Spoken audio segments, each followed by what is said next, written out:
भाग दो। भाग दो में देखिए बेटा अर्था अलंकार। तो अर्थालंकार की परिभाषा देखिए बेटा, जहाँ पर अर्थों के कारण चमत्कार उत्पन्न होता है वहाँ पर अर्थालंकार होता है। जैसा कि भाग 1 में बतलाए थे, जहाँ पर शब्दों के कारण चमत्कार उत्पन्न होता है वहाँ पर शब्दालंकार होता है। तो अब भाग 2 में देखिए अर्थालंकार। अर्थालंकार का मतलब ही होता है जहाँ पर अर्थों के कारण चमत्कार उत्पन्न होगा या होता है वहाँ पर अर्थालंकार होता है।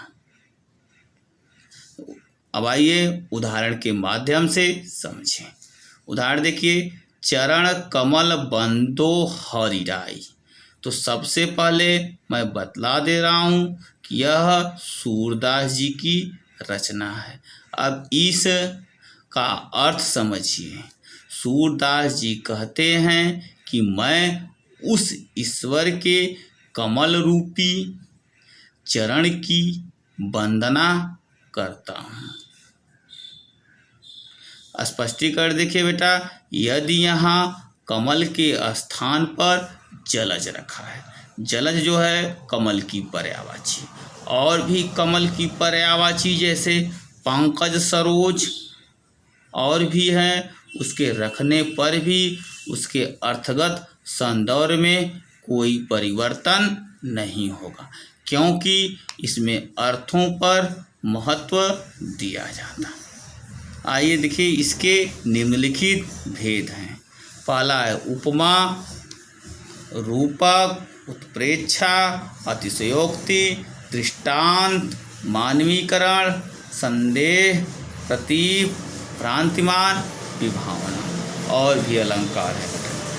पहला है आप लोगों को जो पढ़ना है, उपमा, रूपक, उत्प्रेक्षा, संदेह, भ्रांतिमान अलंकार बेटा।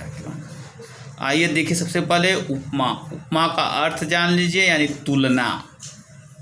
देखिए बेटा परिभाषा, जब किसी वस्तु या व्यक्ति की समानता अन्य प्रसिद्ध वस्तु या व्यक्ति से उसके रूप गुण आदि के आधार पर की जाती है तब वहाँ पर उपमा अलंकार होता है बेटा।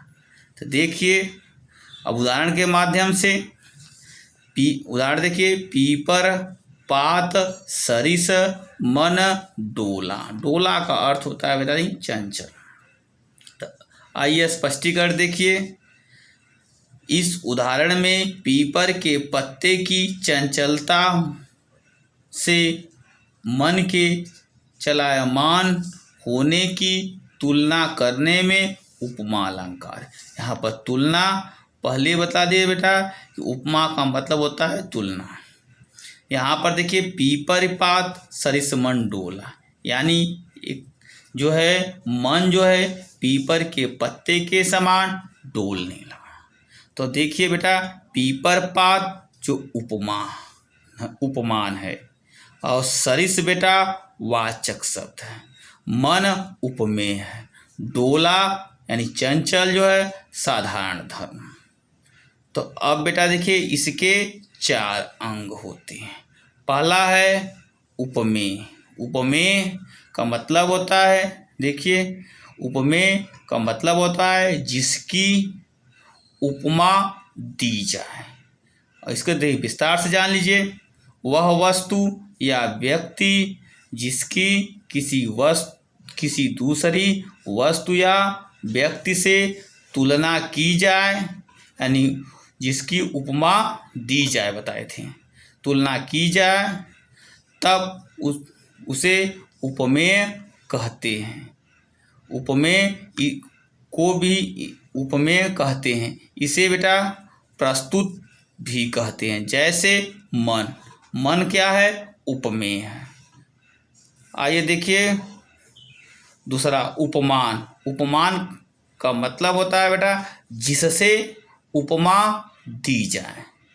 देखिए विस्तार से बेटा इसे, जिस वस्तु या व्यक्ति से उपमेय की समानता की जाती है उसे उपमान कहते हैं। उपमान को बेटा अप्रस्तुत या इसे अप्रस्तुत भी कहते हैं। जैसे पीपर पात, पीपर पात बेटा क्या है, यह उपमान है। एक बार और ऊपर बता दे रहा हूँ, पीपर पात उपमान है, सरिस बेटा वाचक शब्द है, मन उपमेय है, डोला जो है साधारण धर्म।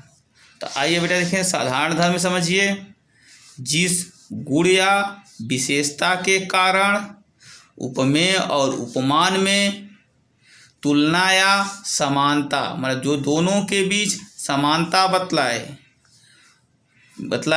की जाती है उसे साधारण धर्म कहते हैं। जैसे बेटा डोला, डोला बताए थे, यानी डोला जो है साधारण धर्म। आइए देखिए वाचक शब्द, उपमेय और उपमान की समानता को प्रकट करने वाले शब्द को वाचक शब्द कहते हैं। जैसे बेटा सा सम समान सो, सो इव आदि, यह सब वाचक शब्द है। पीपरिपात सरस मंडोला में बेटा सरसी वाचक शब्द है। और भी उदाहरण है, जैसे कर कमल के समान सुंदर है, यह भी उपमा अलंकार। और भी बेटा हरिपद कोमल कमल से, यह भी बेटा उपमा अलंकार। हरिपद इसमें बेटा माने यानी विष्णु के पैर या चरण जो है उपमेय, कमल उपमान, कोमल साधारण धर्म, से बेटा वाचक शब्द। और भी बेटा जो है उपमा अलंकार के उदाहरण हैं।